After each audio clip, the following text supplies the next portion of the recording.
Hey everyone, this is daydreamernessa, and today I have a tutorial for you about casting with pigments and dyes. I'll be covering a couple of techniques. They're very simple and user-friendly. There's not too many ways to go wrong, so I hope you enjoy this tutorial and let me know if there's anything else you would like to see in the future. Okay, here we go. Here I laid out my favorite products for casting. On the left is Easy Cast, and on the right is Smooth Cast 300. Both of these products are super easy to use. And both of them are 1-to-1 ratio by volume, meaning you use equal parts of either the hardener and the resin for the Easy Cast, or for the Smooth Cast you'll be using parts A and B.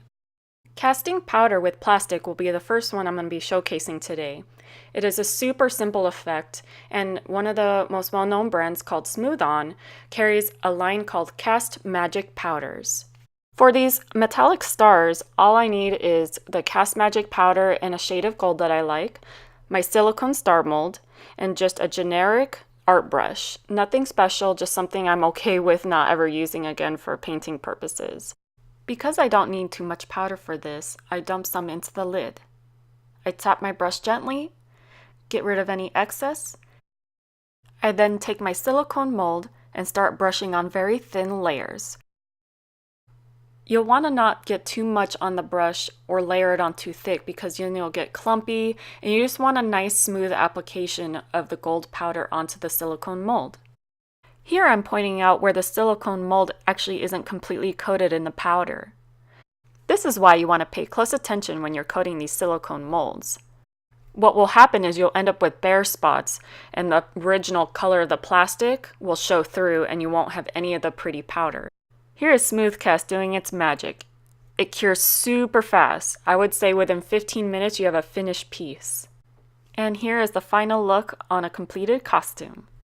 Now I'm going to show you what it's like to cast with these powders and resin.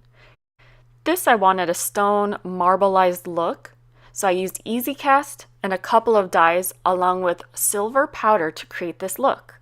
One of the things I enjoy most about resin casting is creating these fun colors. I'm taking turquoise and emerald, and then a separate batch will be blue. Here's a closer look at the silver powder. I'm going to incorporate this so it fully penetrates all of the mixture I'm going to create. As always, put some gloves on before casting. Here I laid out 3 plastic cups. I'm going to separate the hardener and the resin into 2 of these in equal parts. Now comes the most important step, mixing the 2 parts together. You'll want to be super critical about how well you're mixing this, scraping the edges, the sides, and I'll do figure eights, trying to incorporate it all together. If you don't mix properly, you'll end up with sticky resin that won't cure. You'll want to make sure the 2 parts blend together so that way they can set properly. After I've mixed the 2 parts together thoroughly, I'll then add my dyes. I choose to add the dyes after I've mixed properly because then I know that my batch of resin is good to go and I don't have to freak out about, oh my god, is this going to actually work out? I know I'll end up with a good batch of resin pieces. As you can see here, I've split that original resin batch into 2 different cups. Doing these 2 different batches of dyes will help create that marbled look I was trying to achieve. And even more stirring. As you can see here, I actually used plastic cutlery for my choice of stir sticks.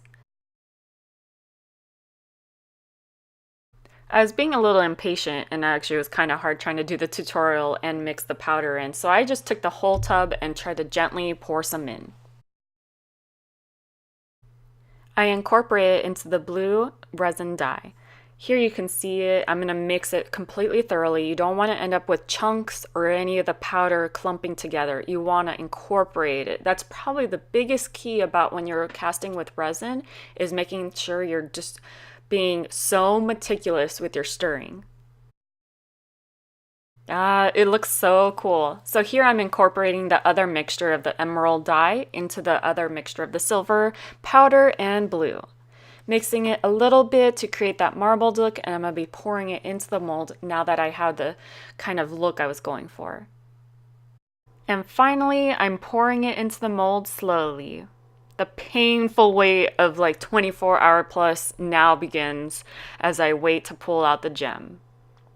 Sadly, I'm not going to wait for that for this tutorial. I'm going to edit this, but maybe I'll share pictures on social media so you can check it out, what the end result looked like. And lastly, just plain resin dye. The key thing when you're doing transparent dyes is you can't have any bubbles or any disruptions because it's going to be totally visible. Some tips I can offer based on my experience with epoxy casting and translucent dyes is to have plastic stir sticks. I stay away from wooden chopsticks or the popsicle sticks because sometimes that can contain moisture. And when you use that, sometimes it can allow that moisture to seep into the resin batch that you're stirring together. This is actually an older clip and you can see me tapping. That's another method to try and degas the bubbles and have them rise up. And you can also see in the back, I actually create warm baths for these bottles to sit in.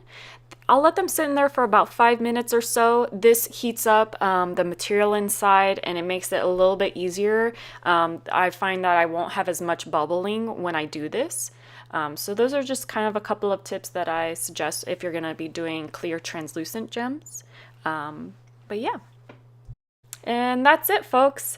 Thank you so much for sticking with me till the end. I hope you enjoyed this tutorial and maybe be inspired to try some of these techniques next time you cast. And I appreciate anyone that's kind of waited on these kind of tutorials for a while now. I've been doing resin casting for quite some time now. I used to do a lot of Sailor Moon brooch commissions and would always get asked, how do you do this? Would you be willing to share? So I hope this answered any questions. And as always, I'm linking my Facebook page and Instagram where I'm super excited to share all of my adventures, and I hope you can join me there. And until next time, thank you again.